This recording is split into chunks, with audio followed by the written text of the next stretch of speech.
At higit sa lahat sa ating Panginoong Jesus, mga kapatid. Bago tayo magsimula, palakpakan po natin ang ating Panginoong Jesus, ang ating Diyos na buhay, ang may likha ng langit at lupa, ang ating nag-iisa at tunay na Diyos na karapat-dapat lamang pong purihin at luwalhatiin, mga kapatid. Hallelujah!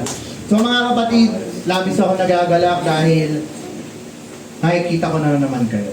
Amen. Hallelujah. Bagamat tayo, medyo may mga kapatid tayong wala dito, pero alam ng Diyos ang kanilang kalagayan, mga kapatid, alam ng Diyos ang kanilang nasa puso. If they prioritize God, dapat inuuna nila ang Diyos. Amen? But here you are, you have prioritized God, you have prioritized Jesus, so praise the Lord in your life, mga kapatid. Hallelujah. At bago tayo magsimula, let us ask the Lord God for guidance para po sa ating pag-uusapan ngayong umagang ito, mga kapatid. Samahan niyo po ako sa ating panalangin. Panginoong Hesus, aming Diyos na banal, purihin at luwalhatiin ka, O Panginoong Hesus. Lord, maraming salamat una sa lahat sa buhay na pinagkaloob mo sa amin. Thank you din po, Lord, sa pagkakataong itong binigay mo sa amin na kami po ay mag-aaral ng inyong mga salita, Panginoon. And we will make this time, Lord, to be more inspired, more encouraged, Panginoon, to learn more about you, kung gaano ka kagila-gilalas, O Panginoon. And Lord, narito po ang inyong abang lingkod. Gamitin mo lamang po ako maging tungtungan, Panginoon. Ang aking mga labi ay langisan mo, O Diyos. Anoint me, O God. Use me mightily as I deliver these words na manggagaling sa iyo. Naway ito ay maging pagkain ng aming mga kaluluwa, O Panginoon, at kami po ay inyong lukubin ng inyong banal na presensya sa amin po pakikinig ng inyong mga banal na salita. Panginoon, maraming pong salamat namang muli at kayo po ang manguna sa araw na ito, Panginoon, sa oras na ito, God. Pangunahan mo po ako maging ang aking mga kapatid at naway ang lahat po ng aming gagawin ay magbigay ng kaluwalhatian tanging sa iyo lamang. Amin nag-iisang Diyos at Panginoong Jesus. Amen and amen. Palakpakan po natin ang ating Diyos na buhay. Hallelujah. And mga kapatid, just a quick question sa inyo. Kayo ba ngayon ay sinishake? Ginigiyang ba kayo ng mga problema, ng mga kahit anong alalahanin, mga kapatid? But there's a message from God for you today. And namnamin natin ang presensya ng ating Panginoon. God is shaking everything that was never meant for you to hold you together. Kung kayo mga kapatid may kinatangkilig pa sa mundong ito, God will shake you until bitawan mo yan. Because God wants kung ano yung eternal. He doesn't want kung ano yung mga matitira dito. Ang gusto ng Diyos, kung ano ang madadala natin doon sa kanyang kaharian. Amen. Hallelujah. So before we begin, let us read Genesis 18:10-14. And he said, I will certainly return to you according to the time of life, and behold, Sarah, your wife, shall have a son. So this is a story about the angel of the Lord visiting Abraham and Sarah. Amen. And then Sarah was listening in the tent door which was behind him.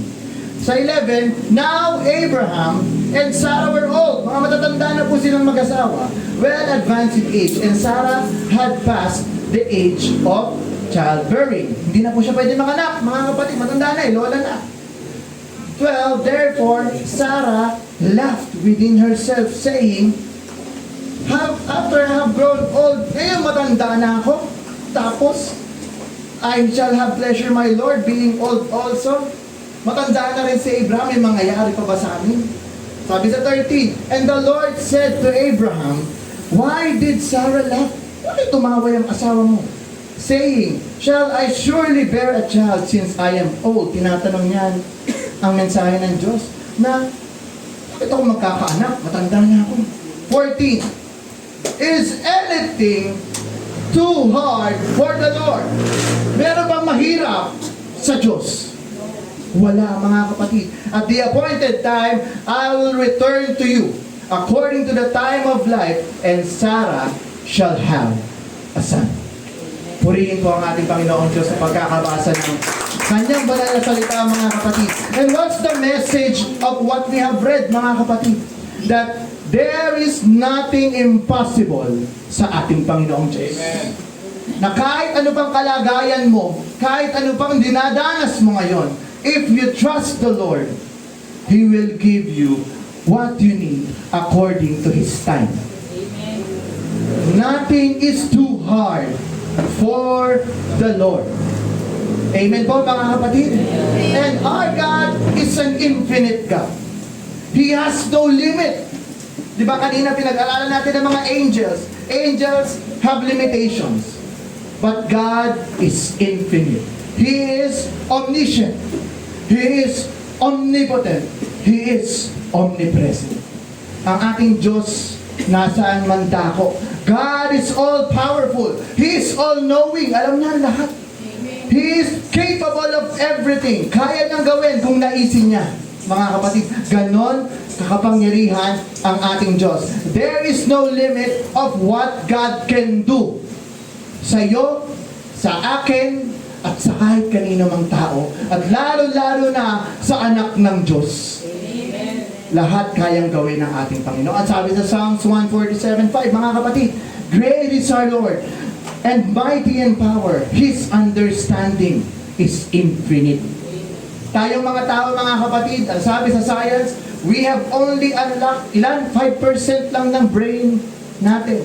Einstein has unlocked siguro more than that. Pero sa ating Panginoong Diyos, alam niya ang lahat. Walang lingid sa ating Panginoong Diyos. God placed the stars in the sky. He created the whole universe. Mga kapatid, lahat ginawa ng ating Panginoon. Walang makakapantay sa power at sa wisdom ng ating Diyos. Do you believe? Amen. Amen. Our God is strong and mighty. There is nothing God cannot do. Mga kapatid, and we all agree na ang ating Diyos, He created everything from nothing. Amen? Pero ang tanong, bakit ganon?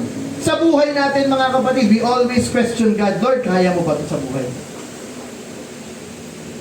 Sometimes we don't fully trust in God. Minsan we have this question, bakit ako naghihirap, Lord? Sumusunod naman ako sa iyo. Bakit ganon? Panginoon, ang nangyayari sa buhay ko, I have been faithful. Pero bakit ganito? I am being shaken. Ang dami kong dinaranas na problema. Maraming mga taong nagkikriticize sa akin. Maraming mga taong hindi pabor sa akin, Lord. But I'm faithful to you. Amen? So mga kapatid, just one question. Do you have the faith to believe in God? Hallelujah. Dapat lang na ang ating pananampalataya is 100% sa ating Diyos. Nothing more, nothing less, but everything dapat ang faith natin tanging sa Diyos lang. Amen? Imagine mga kapatid, nung narinig ni Sarah na magkakaanak siya, anong response ni Sarah? Natawa. Ha? Kung magkakaanak, matanda na ako. Diba? Sometimes ganun tayo eh. Minsan ang mga pangako ng Diyos sa atin, binigay na ng ating Panginoon. But ano yung response natin? Talaga ba, Lord? Hirap ko pa din ngayon eh. But do you have the faith to believe in God? That's the primary question. Because it is a question of our faith, of our trust sa ating Panginoon. Amen? God has promised Sarah, at the age of 89 years old, sobrang tanda na nila ni Abraham. And she is already considered as barren. At baog din po si Sarah. Kaya siya natawa eh. Ha, kakaanak ako, baog na ako eh. But nothing is impossible with God. Mga kapatid, nagawa niya nga ang whole universe, ang whole creation, yung magkaanak pa ba? Hindi niya kayang gawin. Kayang-kaya ng Diyos yun. Amen. Amen? And when we face impossible situations sa buhay natin mga kapatid, it sets the stage for God to show up. Alam niyo kung bakit? Kapag nahihirapan na kayo, sinong unang tatawagan niyo? Ang ating Panginoon. And that's the perfect time we call upon our God. Kapag tayo nahihirapan. Kasi minsan, kapag tayo nasa ginhawa mga kapatid, hindi na natin siya naaalala. Di ba? Ang laging ang joke dyan, kapag ang ulam ay fried chicken o lechon, ang prayer, 5 seconds. Lord, thank you. Nasab agad. Pero ang ulam ay tuyo, ang prayer, 5 minutes, 10 minutes, 15 minutes, baka kasi magbago eh. Magbago yung tuyo, maging bangus. Nahiling ng himala, Lord, sana yung tuyo, maging bangus. Kaya ang tagal. Diba? Ang ating Panginoong Diyos nag-aantay lang sa atin, mga kapatid. We have different kinds of problems. Mental health. Diba? Usong-uso na yan ngayon. Mental health. Dati wala naman yan. Nung panahon natin, 90s, walang mental health. Lahat ng tao matatag. Amen. Kailangan mo kasing magkayod. Kailangan mong mag-persevere. But ngayon, what's happening with the world? Lahat na lang, pagod na ako, hindi ko na kaya. Mag-breakdown na ako. But what God has promised you, that never be afraid. Be bold and be strong. Dahil kasama mo ang Diyos. Amen. Walang lugar ang takot sa puso ng mga anak ng Diyos. Walang lugar ang anxiety. Walang lugar ang depression sa mga anak ng Diyos. So yet we don't invalid those things, mga kapatid. But anak ka na ng Diyos eh. Maintindihan ko pa ako sa mga unbeliever mangyari yan. But if you're a child of God, your anxiety, your depression, God is bigger than your problems. Kasi minsan lagi ako may mga nakakausap eh, lagi mo namang ini-invalidate yung pakiramdam ko. Totoo yan, yes, I acknowledge you. Kasi yan ang gusto, alam niyo ang tao ngayon, they only listen to what they want to hear. Amen. Yan ang problema ng mga tao ngayon, mga kapatid. Nakikinig lang kung anong gusto nilang pakinggan. Even in the church, they only want to listen to what they want to hear. But God is speaking in front of you. Sa likod natin, mga kapatid. That kung anong sabihin ng Diyos, sundin natin. With all our trust, with all our faith, because tanging kabutihan lang ang gusto sa atin ng ating Panginoon. Amen. Hallelujah. Remember, mga kapatid, God has the power to protect us, to provide to us, to heal us, to restore, to redeem, to let us grow, mga kapatid. But that is the question. Do you have the faith to believe in God? Amen. Na palalaguin ka ng Diyos, na hindi lang ganyan ang paglago mo, lalago ka. And you will do greater things sa ating Panginoong Diyos. Yes. Hindi lang ganito. And even here, mga kapatid, ang ating church, ito ay lalago, not just spiritually maturity, but in numbers. Amen. We proclaim that in the power of Jesus. Yes. Dapat maging visionary tayo, mga kapatid. Huwag tayo makontento of what we have now. Sabi ng Diyos, yes, be content. But if it's with the word, or if it's with the work of God, dapat tayo, let's expand our knowledge. Let's use God's wisdom kung paano ba natin mapagsisilbihan ng Diyos ng mas maigi. Do you agree, mga kapatid? Amen. Hallelujah. Dapat ganun po. So, always ask yourself, do I still have the faith to believe in God? Amen? Because Christianity, one of the core value ng Christianity, mga kapatid, pananampalataya. Amen. Kung wala kang pananampalataya, you are not considered a Christian. Kasi hindi ka naman naniniwala sa Diyos eh. Hindi ka naniniwala kay Jesus, sa power ni Jesus, so you're not considered. So, ang primary core ng pagiging Kristiyano is faith. Amen? Hallelujah. Sabi sa Habakkuk 2:4, behold the proud, his soul is not upright in him, but the just shall live by his faith. Amen? Tayo yan, mga anak ng Diyos. We shall live by our faith. Amen? And the faith na tinutukoy dito, sabi nga ni Jesus, kahit meron kang faith na kasing liit ng buto ng mustasa, anong sabi? You can move mountains. And those mountains represent the problems, kung ano man ang hinahanap mong problema ngayon, financial, mental health issues, God can move that mountain. Kapatid ko, and nothing is impossible sa Diyos. And we Christians has the power to do anything basta may pahintulot ng ating Diyos. Always consider the will of God, mga kapatid. Huwag niyong gagawin ng mga bagay na base lamang sa talino nyo, sa galing nyo. Always consider God first. Amen? Sabi sa Hebrews 11:30 to 33, and what more shall I say? Sabi ni Moses dito, for the time, and sabi dito ni, sino ba sabi nito? Si Peter. For the time would fail me to tell of Gideon, and Barak, and Samson, and Jephthah, also of David, and Samuel, and the prophets. So 33, who through faith subdued kingdoms. Sa pamamagitan ng pananampalataya nila, si David nanakop ng kingdoms, si Gideon nanalo sa mga gera, worked righteousness, obtained promises, stopped the mouth of lions. That's what faith can do. Amen? Kahit ano, basta may approval ni Lord, kayang-kayang gawin ng mga anak ng Diyos. And that is true faith. And faith alone. It is not your wisdom, it is not your power, it is not our strength, but the power of God working in us, mga kapatid. Hallelujah. And men of God succeeded sa pamamagitan ng ano? Hindi naman sa galing nila eh. Hindi naman sa talino nila. Through their faith. Amen. Tanong ulit. Do we have the faith to believe? We have. Hallelujah. Amen. For we are in an impossible situation, mga kapatid. Kung nanon ka na sa isang sitwasyon na hindi mo na kaya, how do you respond? Do you respond with faith? Amen. Or you respond with fear? No. Mga kapatid ko, we should always respond with faith. Amen. Walang lugar ang fear sa atin.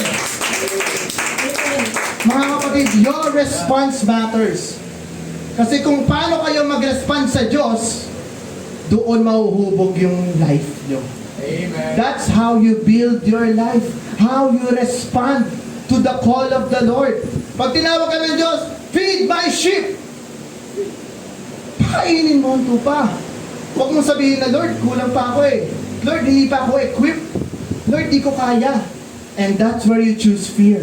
But if you have faith, kahit sabihin ng Lord na, yes, kulang ka, but you can do it.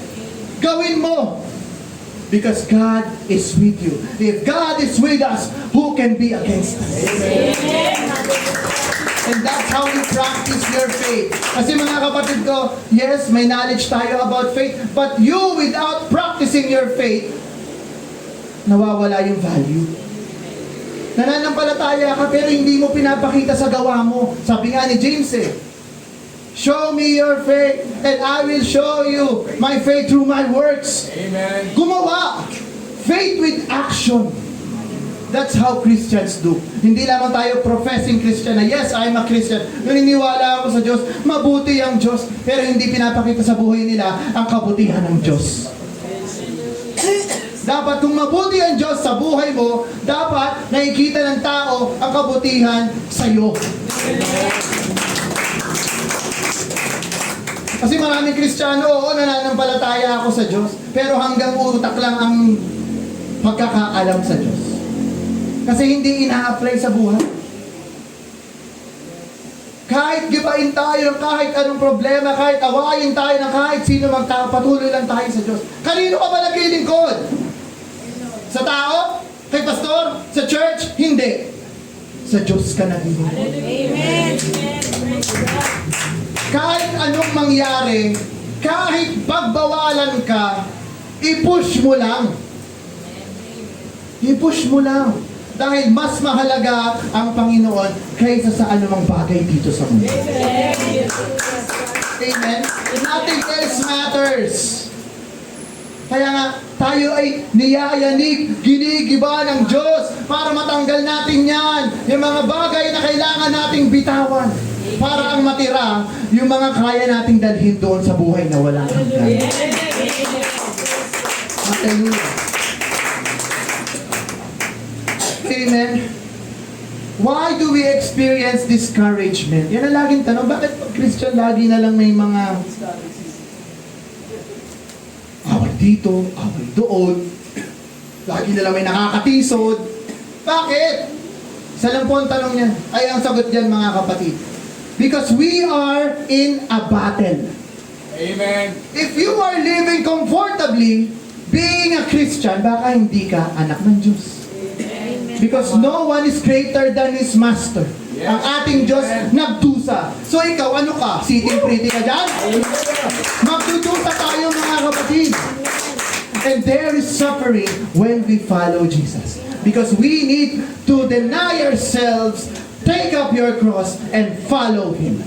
You cannot follow Jesus without taking up your cross. Amen. Amen. Hallelujah. Kaya kailangan mga kapatid, alalahanin natin kung tayo ay naglilingkod sa Diyos, dapat may paglalaban. Dapat may paghihirap. Magtaka ka kung puro gandang ng buhay ang nararanasan mo. Baka hindi ka na partido ni Lord. Hindi ka na partido ni Jesus. Baka team Satan ka na. Kasi kanina pa tong mundo na to, binigay na to ng Panginoon natin kay Satan eh. Siya na ang hari dito. Kung puro kasarap sa buhay na nandito, baka iba na ang Lord mo. Amen po. Hallelujah. And we are always being pressured, mga kapatid. Bilang Christian, lagi may pressure. Hindi nawawala yan. Kaya nga di ba, ang dami nagpapatotoo. Simula nung naging Christian ako, mas lumala ang mga problema ko. Amen. Totoo? Amen. Amen. Because God knows and God has a plan for you. Alam niyo kung ano? To help you grow. Because parang tayo nag-aaral dyan eh.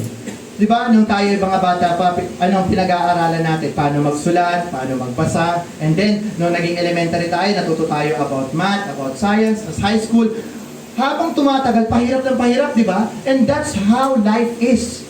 Nung tayo nagkakilala sa ating Panginoon, noong una, baby Christian ka pa. Pero habang tumatagal, dapat nag-grow tayo sa ating Panginoon. Unti-unti. Hindi dapat tayo nananatili na maging bata, mga kapatid. Hallelujah. Sabi nga, when I was a child, I think as a child. I speak as a child, I think as a child. When I am old, dapat ganun na rin yung level natin. And those problems, yung pressure na nararamdaman natin ngayon, that is the test that God gives you to help you grow. Di ba, bago kayo makatawid ng grade 2, kailangan nyo munang ipasa ang periodical test ng grade 1. Ganon din sa pananampalataya. Bago ka lumago, dapat malampasan mo muna yung first test ni Lord sa'yo. Pero magtaka ka, bakit may mga Kristiyano, baby pa din? Kasi hindi pa nila nalalampasan yung unang exam. Yes. Amen. Yun lang yun! Hallelujah. So we have a responsibility to increase our faith. Hindi yung okay lang ako dito, sapat na to, Lord, okay na, stay lang ako dito. Gusto ko kasi grade 1 ako palagi, repeater. Para ako yung pinakamagaling na grade 1. 20 years old ka na, grade 1 ka pa. Ang tindi mo. Pero syempre, ikaw na yung elder doon. Pag may mga exam, CCU. Pero ayaw tumawid. That is a sign of immaturity. Amen. Ang totoong Kristiyano, we are willing to take risk. We are willing to step forward para sa ating Panginoong Diyos. Nananaisin ko, Lord, kahit mahirap, i-promote mo na ako. Gusto ko na maging high school. Diba? Diba? Yung mga pastor natin, mga ano na yan, college, lampas na. Ayan.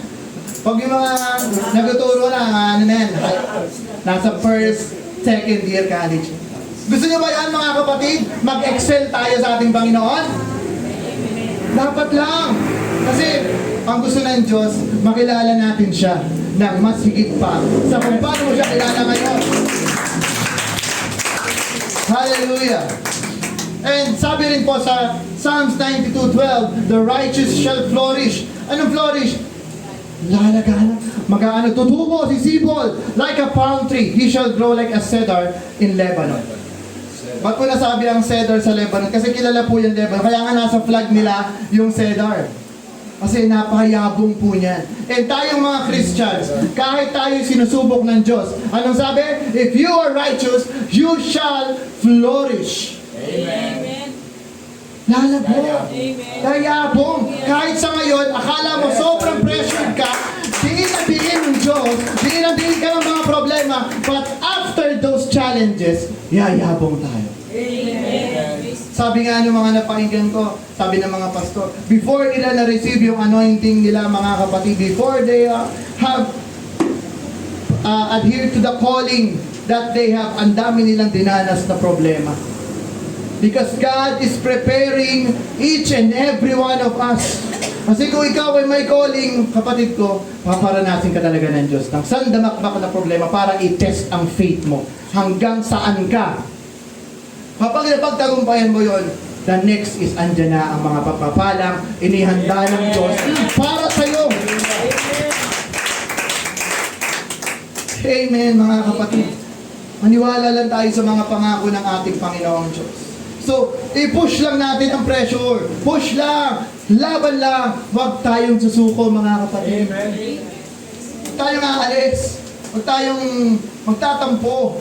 Hindi uso yan sa mga Kristiyano. Yes. Amen.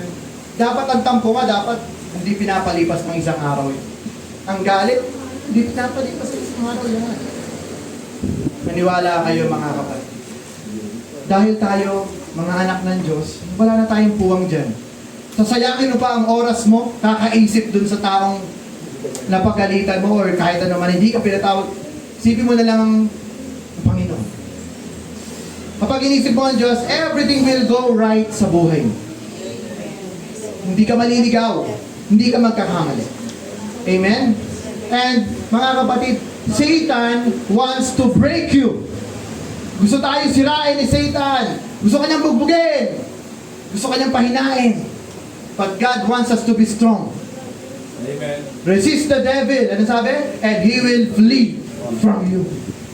Diba? Alam nyo, ang kaaway natin, ang unang inaatake niyan, yung mga may hina, yung mga patulog-tulog sa church, yung mga hindi nagbabasa. Kasi naaligid-aligid dyan eh. Sino kaya yung nagsiselfone lang dito? Hindi nakikinig yun eh. Ayun, huli. Ganon si Satanas. He is like a roaring lion, ready to devour. So dapat, we should be alert, mga kapatid ko, na dapat kapag tayo nasa gawain ng Diyos, focus tayo sa Panginoon. Amen. Focus lang. Kasi sayang yung oras na may nakain sana ng kaluluwa mo, nasagpang lang ng ibon, ang Word of God, nawala. Hindi ka nabusog. Pumunta ka ng church, wala kang napala. Sayang. Sa Panginoon, walang sayang. Kasi kahit magpuri ka o hindi, siya'y Diyos. Amen. Pero sa iyo, ang laki ng kawalan. So dapat lang maging tapat tayo. Be faithful to our Lord. Amen. Amen. And every problem, every challenges, every trial is our opportunity to grow. Amen. If you don't experience pressure, you will not grow. And ito pa, pinakamatindi. Every problem shows who your true friends are. Amen. Sa oras ng kagipitan, doon mo makikita ang tunay na kaibigan. At sino ang tunay nating kaibigan? Na hindi ka iiwan, hindi ka mababayaan? Si Jesus lang! Siya ang tunay na kaibigan na maaasahan. Ang tao, pag inutangan mo, hindi ka na makaulit. Diba? Pero ang Diyos, kahit anong hingi mo, anak ito eh, di kita matiis. Anli hiling. Lord, pagalingin niyo po ako. Sige na. Pero pag sa doktor, magbabayad ka pa, di ba? Amen. Pero ang Diyos, dakilang manggagamot. Amen. Hallelujah. So every heartbreak shows your worth, your value. Minsan, bakit ako iniwan? No, break na kami. Ibig sabihin, kung bakit kayo naghiwalay ng jowa mo, hindi ka talaga mahal niyan. Pero ang Diyos, kahit di mo siya mahalin, mapahalin ka pa rin. Diba? Ganon magmahal ang ating Diyos. We love Him because He first loved us.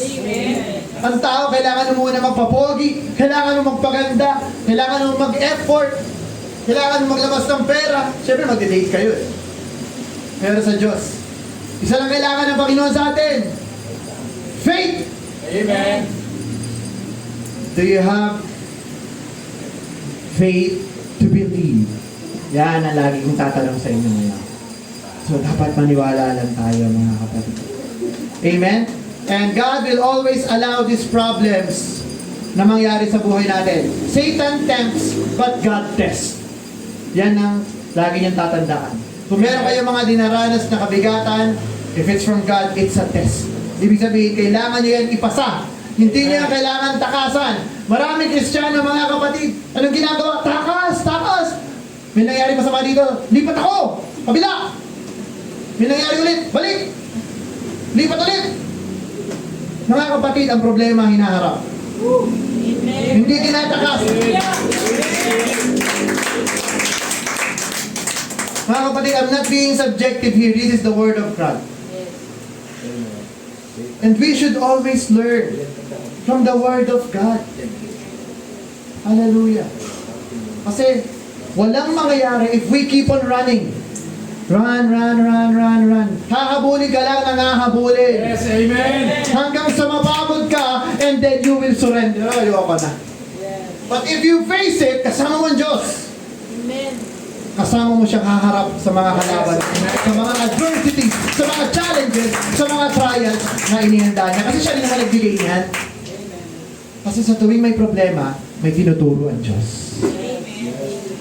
Sa tuwing may heartbreak, kaya you will know your true value and your worth. Kung bakit nangyayari sa iyo yan, bakit nangyayari to, Lord? May tinuturo sa iyo ang Panginoon. Lord, bakit nagtatampo sila sa akin?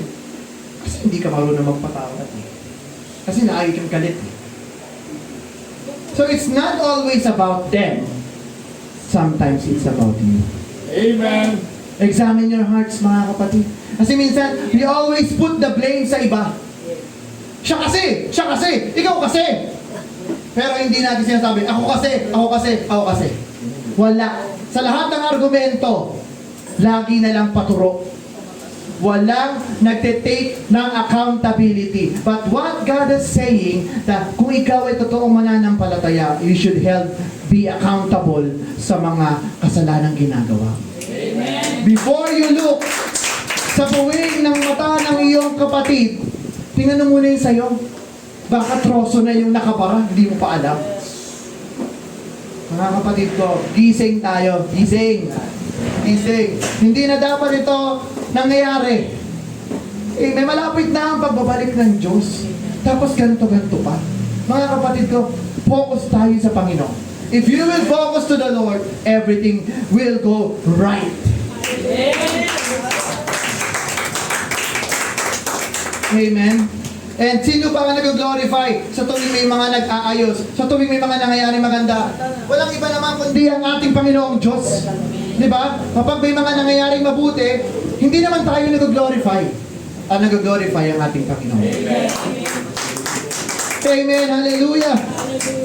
Sabi sa Psalms 35, for His anger is for the moment, His favor is like weeping may endure for a night, but joy comes in the morning. Amen. So ang pagluha, isang gabi lang dapat yan.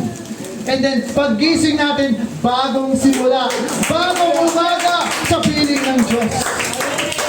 Kaya nga sabi ko nga kanina, mga kapatid, dapat kung meron kang kagalit na kapatid, dapat isang gabi lang yan. Paggising mo, okay na kayo dapat. But anong trend ng mundo? Patagalan. Dapat siya ang mag-sorry sa akin. Hindi ako mag-sorry hanggat hindi siya nag-sorry. Ugaling Kristiyano ba yun? Hindi po. Ang ating Panginoon Diyos, dinuraan, minura. sinaktan. Pero anong ganti niya? Kaligtasan. Tinatawad. Pero ngayon tayo, para mga aso, kapag naapakan ng buntot, kakagating ka. Ang Kristiyano hindi dapat gano'n. Kapag sinampal ka sa kaliwa, ano sabi? Ibigay mo yung kanan. Pag pinatakbo ka ng 1 kilometro, gawin mong 2. Kaya ba natin? O mas nangingibabaw ang pride natin? It's all about pride versus faith. If you have faith, you will follow God's instructions. Yes. But if you are prideful, kapag ikaw ay kinokorek, ang tingin mo, it's an attack, it's an offense. But that's not true. Correction is better than silent love. Open rebuke is better than silent love. Mas maigi pa nga na pinagsabihan ka, kaysa hayaan kang maging ganyan, mahulog ka sa bangin. Mahuhulog ka na, wala nagsabi sa'yo. Hulog! Eh kung may nagsabi sa'yo, ligo, ligo, ligo! Tapos, ikaw pa galit, eh gusto kong dumiretso eh. Bakit marunong ka pa sa akin? Ganyan tayo. Because our self is full of pride. Alisin na natin yan. Yan ang sumisira sa mga Kristiyano. Even Satan, that's the very first sin that was committed sa buong entirety ng pagka-Diyos ng ating Panginoong Jesus. Hindi yung disobedience. Kala natin si Adan, si Eva, ang unang nagkasala. Hindi. Si Satanas. Because he has a rebellious heart. Nanguna yung pride niya na I will sit beside the Most High.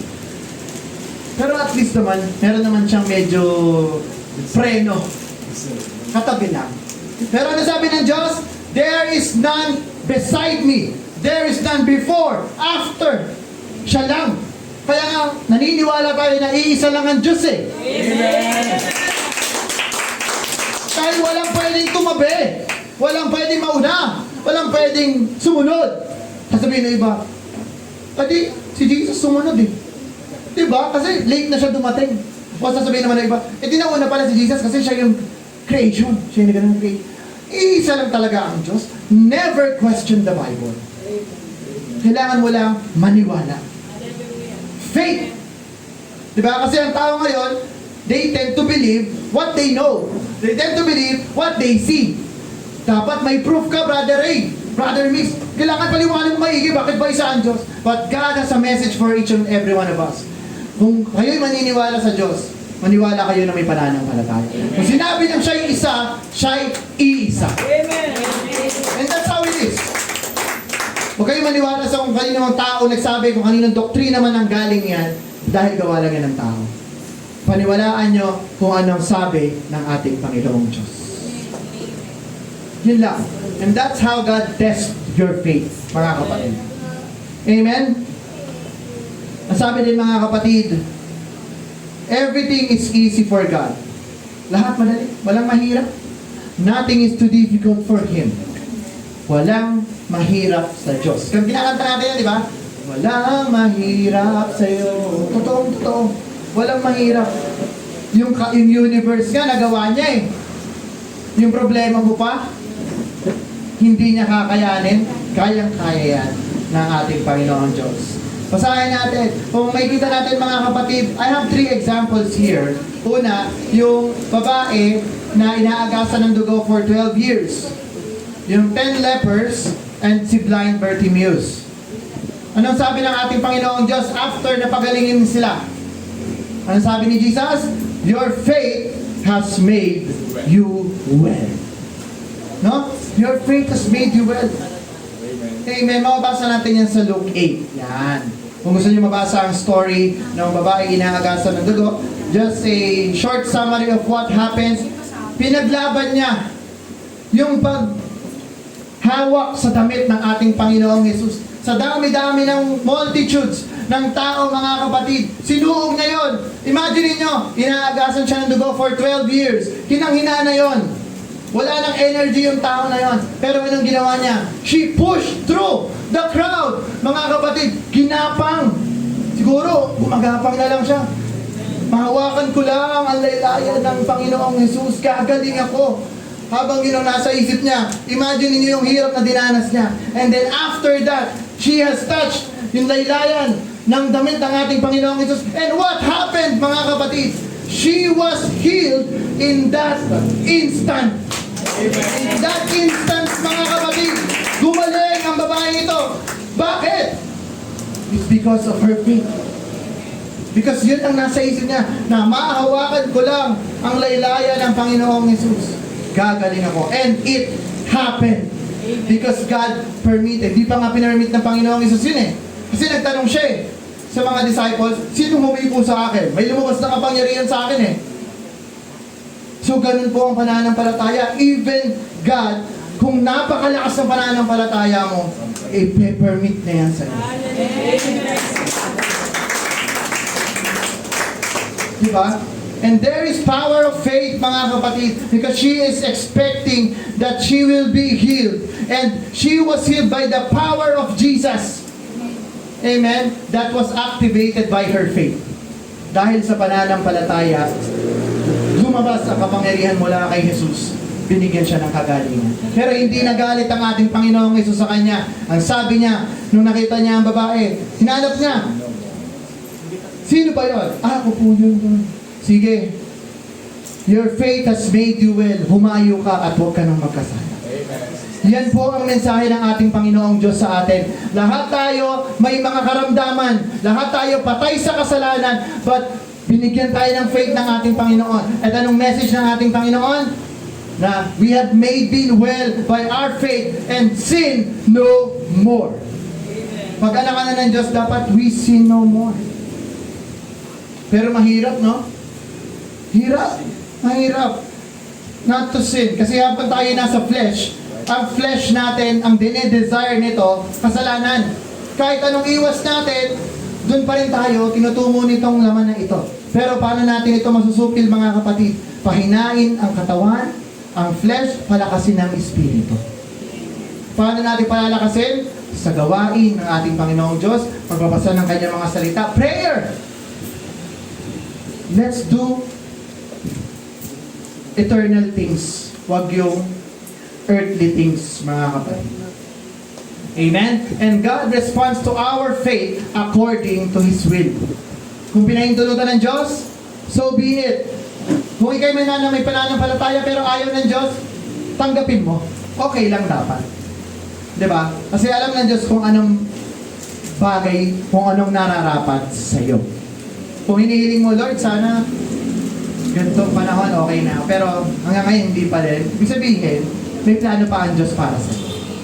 Amen? Sabi sa Hebrews 11:1, now faith is the substance of things hoped for, the evidence of things not seen. Amen. Yan po ang pananampalataya. Naniniwala tayo kahit hindi natin nakikita ang Diyos. But nararamdaman natin ang ating Panginoong Diyos. At nararanasan natin ang kanyang kapangyarihan at ang presensya ng ating Panginoon. Amen? So the question, faith or fear? We know the man of God. Yan, si Daniel. Kung maalala niyo si Daniel, naalala natin siya sa Lion's Den. Di ba? Si David. Anong special kay David? May Goliath. Si Job. Nawala na ang lahat. Pero hindi sumuko sa pananampalataya sa Diyos. Amen. Gayahin natin itong mga tao ng Diyos na ito. Lalong-lalo na si Job. Mga kapatid ko. Si Job lahat nawala. In-strip off. Kayo, tayo, kaya ba natin tanggalin lahat ng Diyos ang ari-arian natin? Kaya? Mahirap. Mahirap, Brother Ray, Brother Mix. Kasi, kailangan natin magtrabaho, kailangan natin maghirap, kumain. Pero si Job, mga kapatid ko, patuloy siya sa ating Panginoon Diyos, kahit mawala man ang lahat. Because he knows, after this life, makakasama niya naman ang Panginoon Diyos for eternity.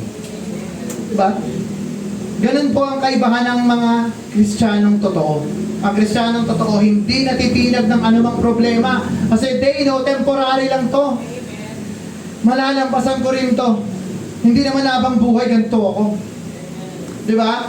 Sa ating Panginoong Diyos, tapat siya sa kanyang mga pangako. Ang kailangan mo lang gawin, manalig ka at magtiwala sa Kanya. Amen. And we know them because of the response and the challenges that they have faced and overcome. So after ni Daniel, hindi nakain ng layon, pinagpala siya. Si David, after niya manalo kay Goliath, he is already anointed to be king. So naging hari si David. And si Job, after na mawala sa kanyang lahat, anong ginawa ng Diyos? Binalik, dinoble pa. Ganon ang ating Panginoong Diyos. If He finds you worthy ng mga bagay ng mundong ito, bibigyan niya yan sa'yo. Hindi niya naman ipagdadamot niya. Kung kaya mong hawakan. Kung hindi yan mag-aalis sa'yo sa pananampalataya. Pero huwag kang magtataka kung hanggang ngayon mahirap ka pa din, baka naman kasi ayaw kang hawakin ni Lord. Baka kapag pinagyaman ka ng ating Panginoon, iwanan mo na siya. Amen. Mas gugustuhin pa ng Panginoon na magdusa ka dito, maghirap ka dito, kaysa magpakasasa ka sa yaman dito, and then mapupunta ka naman sa impyerno. Maigi na magdusa ka for ilang years lang dito. And then after that, eternity, ang kapalit! Isipin mo, magdudusa ka lang for ilang years, 70, 80. Pero ang kapalit, buhay na walang hanggan, okay na ako doon. Kayo, okay ba kayo doon? Maghirap kayo dito? Saglit lang naman to. Saglit lang to. Maniwala kayo. Kumpara sa buhay na walang hanggan. O, kabilang side, masaya kayo dito. Nasa iyo na lahat. May jet ka, may helicopter, lumilipad bahay mo. Lumilipad bahay, no? Tapos, ang dami mong pera. Kahit ano, kaya mo naman bumili ng tao. Pero, impyerno ka naman. Habang buhay ka magdudusa doon, huwag niyong piliin niyo. Piliin niyo na kahit anong hirap, basta kasama niyo ang Panginoong Jesus, doon lang tayo. Amen. Amen? Okay, talo tayo, Ephesians 3:20. Now to Him who is able to do exceedingly above all that we ask or think, according to the power that works in us. So, sa ating Panginoong Diyos, kapag tayo nagiging tapat, ibibigay niya sa iyo ang mga kailangan mo. Exceedingly, abundantly, di ba? Higit pa sa ninanais mo. Madalas may hinihiling tayo sa Panginoon, pero ano binibigay niya? Higit pa sa hinihiling natin. Amen.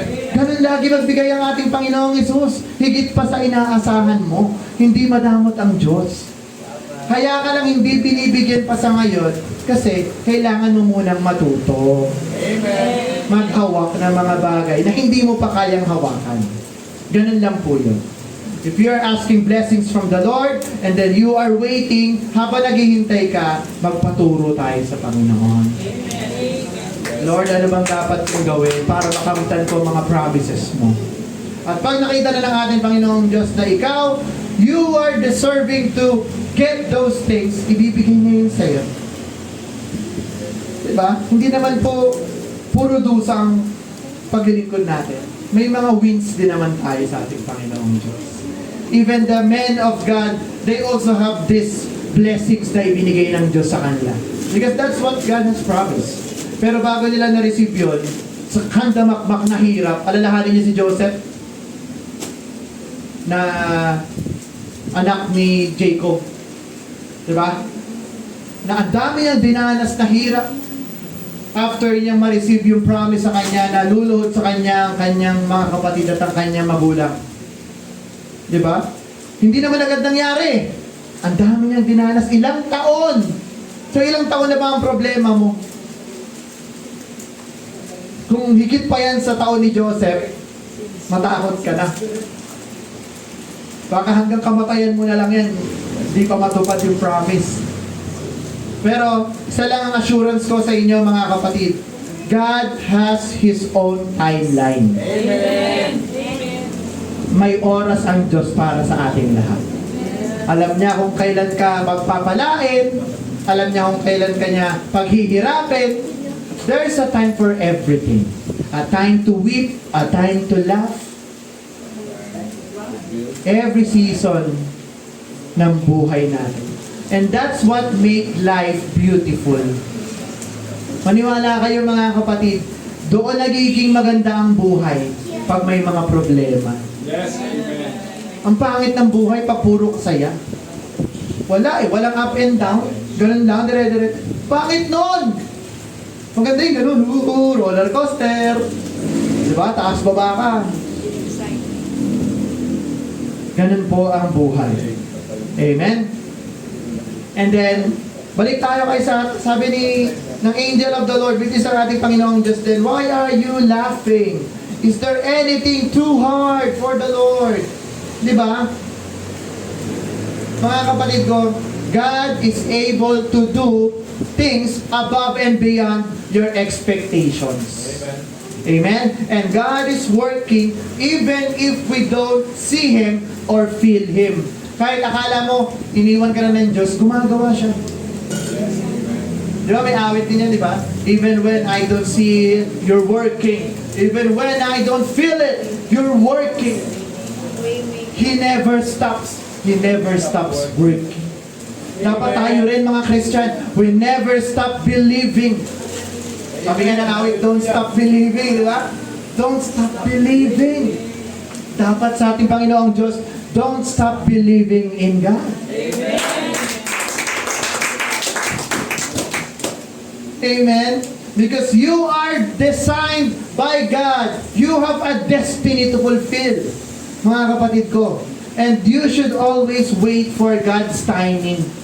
Huwag mong mamadaliin ang mga bagay-bagay. Kahit sa mga pag-aasawa, sa desisyon sa buhay, huwag niyong mamadaliin yan. There's a perfect time for everything. Lagi niyong isasangguni sa Diyos yan. Na Lord, may plano ako sa buhay ko. Kayo na po ang bahala. Pero huwag niyo naman ipapahala na lang kay Lord. Uupo ka na lang, Lord, padatingin niyo na, tagal naman. Eh wala ka namang ginagawa. Sabi nga ng kasabihan ng tao, nasa Diyos ang awa, nasa tao ang gawa. Hindi naman mauhulog ang bunga ng mangga pag dumang ka sa ilalim. Diba? Si Juan Tamad ganun eh. Sa sobrang katamaran, tinantay na mahulog yung bunga. Nakangangalaw. Kailan kaya ito mahuhulog? Natuto siguro kay Isaac Newton sa law of gravity. Ang nangyari, iba ang nahulog sa bibig.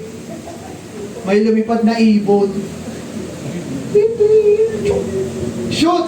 Iba na pala ang lasa ng prutas. Mapait-pait. Ganyan po ang nangyayari sa mga tamad. Kaya dapat bilang mga Kristiyano, huwag tayong tatamad-tamad sa gawain. Diba? At huwag tayo, ito na naman si Kuya Mix, huwag tayo malilate. Amen. Tsaka absent. Yes, amen. Wala nang late kanina. Oh, wala daw late. Galing. Praise God. Amen. Maraming wala. Marami nga lang absent. Mga kapatid ko, dapat sa mga Kristiyano, kapag gawain ng Diyos, masipag. Amen? Huwag tayo yung, ano lang, tawag doon, tawag dito yung mga outing goer lang, no? Kapag church outing, ang bibilis. Woo! Saturday pa lang, naka-ready na lahat. Ito yung damit ko, ito yung sasuot ko, ito yung anak ko. Tapos, pagka-outing na, ang bilis. Ang call time, 7 a.m., 3 a.m., gising na. Pero pag church, ang oras, 9 a.m., gigising, 8:45. Bakit ganun? Yan ang tanong. Bakit ganun? So mas mahalaga ba yung event kaysa sa Diyos? Pag may anniversary, maaga din eh. Napapansin ko yan eh. Pag may mga event sa church, anniversaries, may mga seminar, event, ang aaga. Pero kapag regular church, parang okay lang. Bakit ganon? Minsan mga kapatid ko, doon tayo tinetest. Yung tinatawag na familiarity. Kasi minsan, sa tinagal-tagal na nating bilang Christian, nandun na yung sawaan. Every Sunday na lang akong sumasamba. Same lang din naman ang tinuturo dyan. About din naman kay Jesus. About din naman sa faith. About din naman sa one God. Same lang din naman niya. mga kapatid ko, kauhawan natin ang salita ng Diyos. Kasi kapag ikaw yung Christian, na gano'n na ang feeling mo, baka tumatalikod ka na. Kasi hindi mo na hinahanap ang Panginoon eh. Parang okay ka na. Sumasamba ka na lang. Bakit? Kailangan kong samahan si mama eh. Baka hanapin ako ni pastor. Sumamba kayo dahil gusto niyong katagpuin ang Diyos na buhay. Ang ating Panginoong Diyos. Hindi dahil napilitan lang. Ang gusto ng Diyos, you should act out of love, act of worship, and not just because of obligation. Minsan kasi ang mga Kristiyano gano'n na, they obey out of obligation, but not out of love and worship. Minsan nalulungkot ako mga kapatid, maraming mga churches gano'n na yung pamamalakad eh. Parang ang nangyayari, they force people to obey. But that's not the idea. Kailangan we remind people to love God more than anything else. Kapag minahal natin ang Diyos, higit sa ano pa man, susundin mo siya dahil siya ay Diyos. Hallelujah. And then mga kapatid, diretso tayo kay Shadrach, Meshach, and Abednego, sabi sa Daniel 3:17. Sige po, pa-post nga. If that is the case, our God, whom we serve, is able to deliver us from the burning fiery furnace, and He will deliver us from your hand. Okay. Ang story po dito mga kapatid, nung sila ay itatapon na doon sa pugon. Anong sabi nila? Kami naniniwala sa Diyos na kami ay hindi pababayaan ng aming pinaglilingkuran. Kahit kamatayan man, kami ay sasamahan.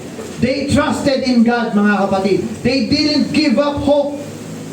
Naniwala sila. At ano nangyari? Nung tinapon sila, instead na 3, ilan ang nakita ng hari? 4? Uy, 3 lang yung, 3 lang yung tinapon ko doon. Bakit 4 na? Kasi yung isa, kasama na nila ang Panginoon. Ganun tayo mga kapatid, na kapag tayo dumaranas ng mga mabibigat na problema, kasama na natin ang ating Diyos. Amen? Hindi na ikaw lang ang umahanap dyan. Kasama mo na si Jesus na kaharapin ang problems mo. Amen? And sabi din sa 1 Corinthians 15:58, therefore, my beloved brethren, be steadfast, immovable, always abounding in the work of the Lord, knowing that your labor is not in vain in the Lord. Hindi sayang ang lahat ng ginagawa natin para sa Panginoon. Amen? Wala pong sayang kapag nag-ministry ka sa Panginoon. If you sing to the Lord, na-appreciate siya ng Panginoon. Kapag nag-aral ka ng Word of God, na-appreciate siya ni Lord. Hallelujah, mga kapatid. And we are called to persevere. We are called to be dedicated and to be committed in Christ. Hallelujah. And then sabi din dito mga kapatid, Apostle Paul said, when following Jesus, there will be suffering. There will be pain. Mga kapatid, if you follow God, meron ding blessings. Meron ding breakthroughs.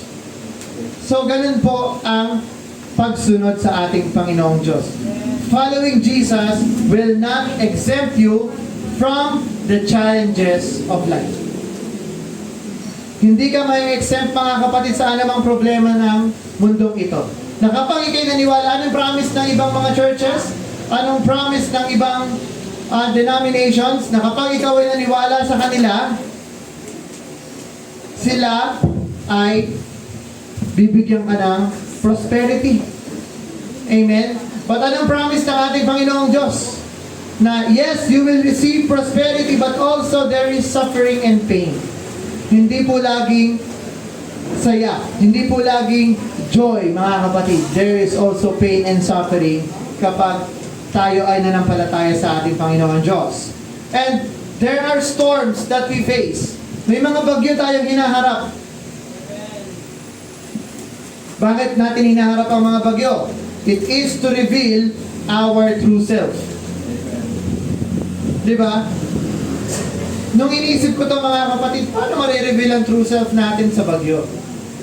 Sa tuwing may problema, ang tao, dun lumalabas kung paano ka nagre-respond. Kung ikaw ba kakapit sa Diyos, o ikaw ba ay matatakot, ikaw ba ay tatakbo? Alalahanin natin ng ating Panginoon, Jesus, kasama niya ang mga disciples, nung may bagyo sa dagat. Anong reaction ng mga disciples? Kung alam nyo? Natakot sila. Sabi nila, Jesus, ang lakas ng bagyo. Baka tumaob yung bangka natin. Lord, help. Pero ang ating Panginoong Jesus, anong ginagawa? Natutulog lang sa gitna ng bagyo. So, ganun po nakikita ang ating pagkatao. Na kapag tayo mga kapatid ay naniniwala sa ating Panginoong Diyos, ang mga bagyo sa buhay natin mga kapatid, diyan nakikita kung anong response mo. Do you respond with faith or do you respond with fear? Hallelujah. So, let's remember mga kapatid, our faith is the core of our Christianity. And we will be unshakable. Basahin natin mga kapatid, Psalms 125:1. Those who trust in the Lord are like Mount Zion, which cannot be moved, but abides forever. Mga kapatid ko, ang mga naniniwala sa ating Panginoong Diyos, tulad daw ng bundok Sion, na hindi magagalaw. Hallelujah. But abides forever. Magpakailanman. So we have come this far. Tayo mga Kristiyano, mga kapatid, nanatili tayo. Mula nung simula tayo naniwala sa ating Panginoong Diyos, tayo nananatili. Bakit? Dahil tayo ay naniniwala sa ating Panginoong Diyos. Amen? Hello? Amen. Palakpakan po natin ang ating Panginoong Diyos. Don't be distracted mga kapatid ko. The Lord God is speaking in our behalf right now. Amen? Whatever happened will happen. Let's pray mga kapatid, kung ano man, mga nangyayari. But God has a message for every one of us today. Focus lang tayo mga kapatid. Hallelujah. Amen? And let nothing move you, mga kapatid. And the more problems that we have, the more we magnify the Lord. The more na tumawag tayo sa ating Panginoon. True faith will not grow if everything we experience is all good. True faith pushes you to go over beyond your limit. True faith does not require you to figure out. Hindi hinahayaan ng Diyos na ikaw ang mag-isip kung ano man ang solusyon ng problema mo. True faith, ang tanging trabaho mo is to believe God has already done that and work it out for you. Na ang Diyos na ang gumawa niyan para sa'yo. Na hindi mo na kailangan pang magsikap, Lord, anong gagawin ko? Anong gagawin kong effort? Lord, anong gagawin kong plano?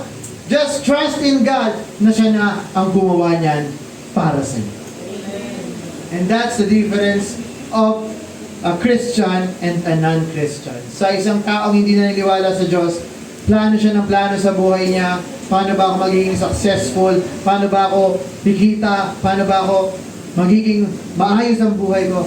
But sa buhay nating mga Kristiyano, let go and let God. Dapat yun ang lagi nating isa-isip mga kapatid, na ipagpasa Diyos na po natin ang lahat ng bagay. Na siya na ang bahala na sa atin mga kapatid. Amen? And then when Christ was crucified, He was mocked. Siya ay kinutya, sabi sa Mark 15:29. And those who passed by blasphemed Him, wagging their heads and saying, "Aha, you will destroy the temple and build it in 3 days." Pero, hindi nila alam ang plano ng Diyos. Kung ang ating Panginoong Diyos lang ay puno ng pride and ego, sabihin ni Jesus, "Ha? Sige, hinahamon niyo ako? O ito, kaya niya pakawalan ng sarili niya doon. Kaya niya." But Jesus has a mission. And His purpose is to die for our sins. Amen.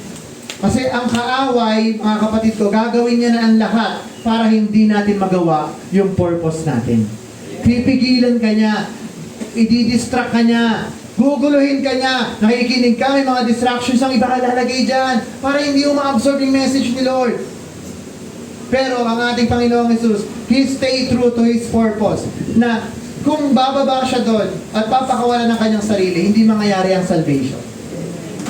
So tinupad niya ang kanyang purpose, mga kapatid ko, na siya ay namatay para sa atin. Amen? Hindi porket kaya mong gawin, gagawin mo na. Amen? Si Jesus kaya niyang gawin yan, pero hindi niya ginawa. Ang magandang mindset natin, mga kapatid, na kahit kaya mo siyang gawin, kung hindi naman ito angkop sa kalooban ng Diyos, huwag natin gawin. Amen. Ang gawin natin kung ano ang kalooban ng ating Panginoon. Dapat lagi, your will be done. May pinapanood nga kaming palabas about sa mga Muslim, mga kapatid. Pero silang kasabihan doon, Inshallah. Kalooban ni Allah. Ganun sila lagi. Pero mga Christians, mas matindi pa pala tayo sa mga Islam. Mas bastos pa tayo sa Diyos natin. Sila sobra nilang nire-respeto ang Diyos nila, si Allah. Pero tayo mga Kristiyano, pinangungunahan lagi natin ang Diyos. Diba? Meron tayong gustong gawin sa buhay natin. Mau pa. Hayaan natin. Pag nag-fail na lang ako tatawag sa iyo, Lord. Hayaan mo muna ako. Pero sa kanila, bago nila gawin ang isang bagay, kino-consider muna nila ang kanilang Diyos. So dapat tayo mga Christians, lagi natin i-consider, kaya lagi sa prayer natin, your will be done. Kaya yan din ang prayer ng ating Panginoong Jesus, di ba? Your will be done on earth and in heaven. Amen? And then mga kapatid, huwag natin i-entertain ang mga work ni Satan, mga kapatid. I-ignore natin yan. Hallelujah. Bigyan ko kayo ng isang sample. Kung kilala niyo si Nehemiah, the builder of wall, isang propeta ng Diyos, nakita niya ang wall ng Jerusalem, sira, giba, and 100 years sira yun. Wala man lang nag-isip na itayo yun ulit. So si Nehemiah, binigyan siya ng conviction ng ating Panginoong Diyos na itayo ulit, i-build ulit yung wall ng Jerusalem. Kasi ang wall, mga kapatid, it represents protection. Kasi kapag walang wall ang isang city, vulnerable sila sa kahit anumang atake. Wala silang fortress, wala silang muog. So, sabi ni Nehemiah, ito ang purpose ko kung bakit ako tinawag ng Diyos, is to build the wall of Jerusalem. And habang ginagawa ni Nehemiah ang wall, parang tulad ni Noah, maraming bashers. Kung babasahin niyo ang book, may mga bashers din si Nehemiah. Nehemiah, kaya mo lang naman ginagawa yan kasi may hidden agenda ka eh. Pag nagawa mo yung wall, gusto mo maging hari. Kasi ikaw ang nagtatag eh. Pero anong ginawa ni Nehemiah, mga kapatid ko? In-ignore niya yon. Hindi niya in-entertain ang mga critics. Ang pinukusan niya, yung trabaho niya. Tayong mga Kristiyano, ang daming pupukol sa atin. Babatuhin tayo, imamak tayo. Sabi nga na kasi sa mundo, ang isang punong-puno ng bunga, anong ginagawa ng mga matching? Binabato. Kasi mabunga eh. Kaya ang isang Kristiyanong mabunga, binabato ng problema. Amen. Ang Kristiyanong walang bunga, walang problema. Sino walang problema dito? Yan. Lahat may problema kasi may bunga. Amen. Magtaka ka kung wala kang problema, hayahay na buhay mo. Yes, upo rocking chair na lang ako. Kinig-kinig ng mga music na lang ako. Baka walang bunga. hindi na binabato eh. Pero kapag patuloy ka pa rin binabato ng mga problema, ibig sabihin lang po niyan, nakikita nila ang bunga mo sa pananampalataya. Amen? Focus lang tayo sa mga kaya nating gawin. And si Nehemiah, dahil sa focus niya, natapos niya yung wall ng Jerusalem. Dapat tayong mga Kristiyano, huwag natin i-entertain kung ano man yung mga pumupukol sa ating mga kung ano man dyan. Sasabihin, mahina ka, hindi ka bagay dyan. Ay, Kristiyano ka pa naman. Ay, ganyan ka pala. Ipag-pray po natin sila. Because they don't know what they are doing. They are sinning against God. Dahil kung tayo ang kinukutsa nila, kanino sila nagkakasala? Sa Diyos. Kung anong gawin mo sa kapwa mo, ginawa mo sa Diyos. Kaya dapat lamang po talaga na mahalin natin ang ating Diyos, una, at mahalin din natin ang ating kapwa, dahil kung anong gawin natin sa ating kapwa, ginagawa din natin sa Diyos. Nagets nyo? Kaya nga, sinasabi ng Diyos na maging mabuti tayo, na magmakalan tayo. Dahil pag tayo nagmamahalan, minamahal din natin siya. Amen. Kasi kung tayo nagtatampuhan, pinagtatampuhan mo rin ang Diyos. Kung tayo nagkakagalitan, kakagalitan din tayo sa ating Panginoon. At ayaw ng Panginoon niya. Kasi, imagine niyo eto lang, bigyan ko lang kayo ng isang kaisipan. May kagalit ka. Pag nagkita kayo sa langit, ang tanong, magkikita kaya kayo sa langit? Hindi po. Kayo lang makakasagot niyan. Kasi magkagalit kayo eh. Wala pong kasalanan ang papasok sa kaharian ng ating Diyos. Amen. Hallelujah. Yan ang lagi niyong tatandaan. Ang hindi pagpapatawad, galit, kahit anumang kasalanan, hindi tatanggapin ng Diyos yan. At kung meron ng puso natin yan, sorry ka na lang. Baka isa ka sa kakatok doon sa labas. Hanggang dyan ka lang. Sabi ni Lord, di kita kilala. Galit ka sa kapwa mo, di ba? Bawal dito yan eh. Eh, nandito siya. Kasi pinatawad ka na eh. Pero ikaw, di mo siya pinatawad, bye-bye. Gusto niyo yan? Ayaw po. Mga kapatid ko, mag-mature na tayo. Amen. Baguhin ang pag-iisip. Repent! Repent. Talikod na tayo sa dati nating kaisipan. Amen po. Amen. And si Nehemiah, ang kaibahan niya, he has a deep foundation.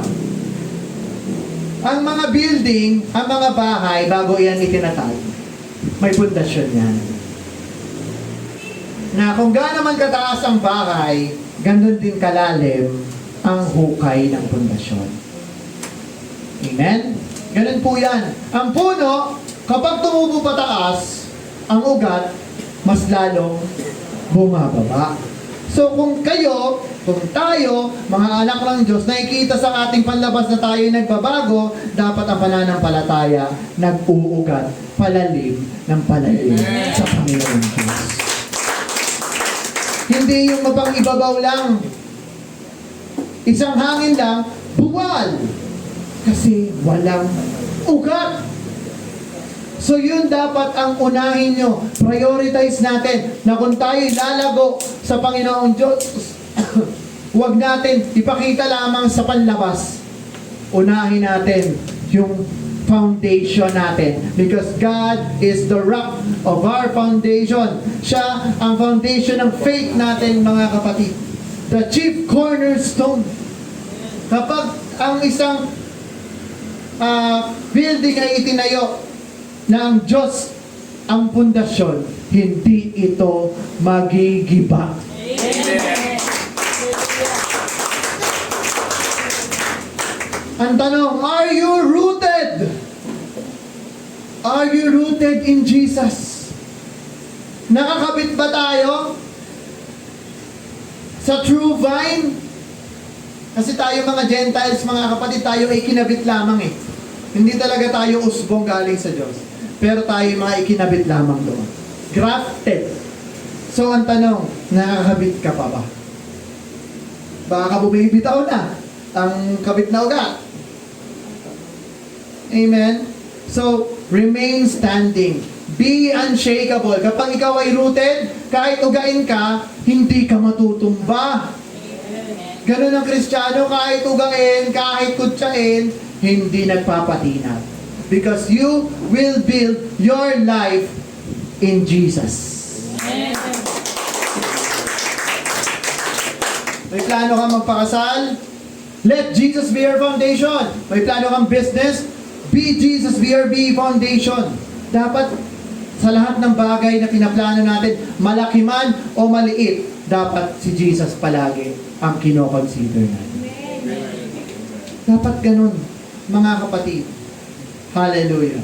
And life will put you into places that will put you in question kung talaga ba ang Diyos ay gumagawa. Minsan, bibigyan tayo ng test ng ating Panginoon na sobrang bigat, na parang pasusukuin ka na niya. Teka, i-test ko nga. Tanggalan ko kaya ng ganito to. Mananampalataya pa kaya siya sa akin? Diba? Ginagawa ng Diyos yun. Tanggalin ko kaya yung pinakamahal niyang tao sa mundo. Bawiin ko na. Yan lang naman nagdadala niyan sa church eh. Magpapatuloy pa kaya yan? Yan ang tanong. Diba? Kung sumasama ka lang dito dahil lang sa isang tao, mali. Manampalataya tayo dahil sa ating Panginoong Jesus lang. Hindi dahil sa kung anong bagay. O kunyari, nananampalataya ka kasi may blessings ka eh. Tanggalin ko ang blessings. Magsimba pa kaya yan? Tanggalan ko ng pamasahe yan. Maglakad kaya yan? Eh, naglakad pa rin. Tanggalan ko ng paayan. Makapagsimba pa kaya yan? Nagsamba pa din, saklay. Tanggalan ko na kaya ng kamay. Pero, anong paalala ng ating Panginoong Diyos? Trust in the Lord. With all your heart. With all your mind. Trust lang. Naniwala lang kayo. At hindi naman gagawin ng Panginoon. Grabe naman, binaldato ka na. Ang natira sa'yo, ulo, tsaka katawan na lang. Pero merong ganung tao ha, si Vujicic. Putol po yung kamay niya, putol lang kamay paa, wala ulo lang. Pero, nakakapag-preach ng Word of God. Kasi may bibig. Nakakapag-proclaim ng kabutihan ng Diyos sa mga tao. Ano ba naman tayo kompleto, pero hindi makahayo. May paa, hindi makapag-bahay-bahay. May kamay, hindi makapag-abot ng trucks. May bibig. May social media, hindi makapag-share. Hihintayin niyo pa ba na ang gamitin ng Diyos mga baldado bago tayo gumawa? Bago tayo magsipag? Mga kapatid, dapat hindi na tayo ganun. Talo pa tayo ng mga disabled person. Yung mga pilay, kahit pilay, nag-share yan ng Word of God. Tapos ikaw, kompleto ka, nakaupo ka lang. Hala! Ano na? What are you doing for the kingdom? Anong iniipon mo doon? O iniipon mo kayamanan dito sa lupa? Diba? Sabi nga, lay up your treasures in heaven where moth and rust does not destroy. Yun ang pag-ipunan natin. Yun ang pagpahalagahan natin, mga kapatid. Amen? And early Christians, they have been persecuted left and right. Yung panahon nga natin, maswerte pa tayo ngayon.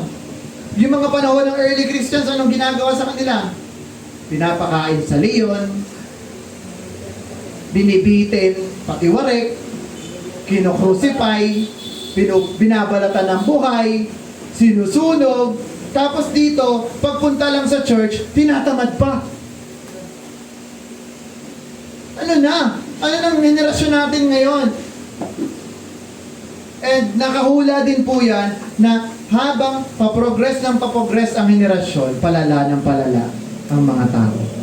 So dapat tayong mga Kristiyano, we should be the salt and the light of this world. Huwag tayong makikiayon kung ano ang takbo ng mundong ito.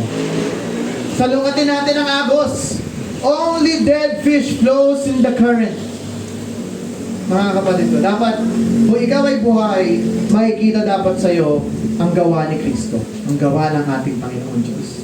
Paano natin gagawin? Binigyan tayo ng ating Panginoon Diyos ng martilyo, pako, 2 pirasong kahoy, that we should be crucified with Christ. Na ang dati nating pagkatao ay dapat mawala na, mamatay na, kasama ng ating Panginoon Diyos. And it is not I who lives, but Christ who lives in me. Amen? Conclusion tayo mga kapatid. If the foundation is earthly, hindi ito tatayo. Hindi magtatagal. And God speaks through shaking. Kapag inaalog ka, may mensahe yan Diyos sa'yo. Parang ring yan sa cellphone. Ring, ring. Hello! May bago ka na namang task, may bago ka na namang mission, anak ko. May bago na naman akong test sa'yo. Dapat kung may bago tayong test na binigay ang Diyos sa atin, maging masaya tayo. Huwag tayong panghinaan ng loob.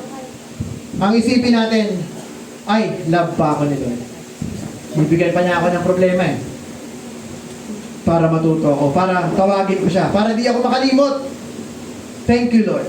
Dapat sa ano mangyari, good or bad, we should always be grateful sa ating Panginoon. And then Hebrews 12:26 to 27, whose voice then shook the earth. But now he has promised, saying, yet once more I shake not only earth, but also heaven. Yan, sinishake na Diyos yan. Now this yet once more indicates the removal of those things that are being shaken. Kapag sinishake ka ng Panginoon, may gusto siyang tanggalin sa'yo. May gusto siyang alisin sa ugali natin. May gusto siyang tanggalin kung ano man yung mga bagay na ayaw mong bitawan. Sinishake ka kasi ayaw mong bitawan yung mga kasalanan mo eh. Sige, hanggat ayaw mong bitawan yan, hindi titigil ng pag-shake ang Diyos sa'yo. Amen? And as of things that are made, that are the things which cannot be shaken, may remain. Ano ba ang mga things that cannot be shaken? Yung faith mo. Dapat hindi na siya shake off yan. Dapat manatili yan. Yung pagmamahal natin sa Diyos, dapat hindi na siya shake yan. Yung Word of God, lalong-lalo na. It cannot be shaken off dahil kasama natin yan until the end of time. Amen? And God orchestrated shaking so that temporal things will be removed and the eternal things shall remain. Amen. So mga kapatid ko, yan po ang mensahe ng ating Panginoon sa atin. Na kung tayo nakakaranas ng pagyanig, ng pag-shake na galing sa ating Panginoong Diyos, lagi lamang po nating isipin na tayo ay kinakausap ng Diyos. Na merong mensahe ang Diyos sa atin na dapat tayo manatili, dapat tayo ay maging matatag sa ating pananampalataya sa ating Panginoon Diyos. Amen. Palakpakan po natin ang ating Panginoon and let us all stand.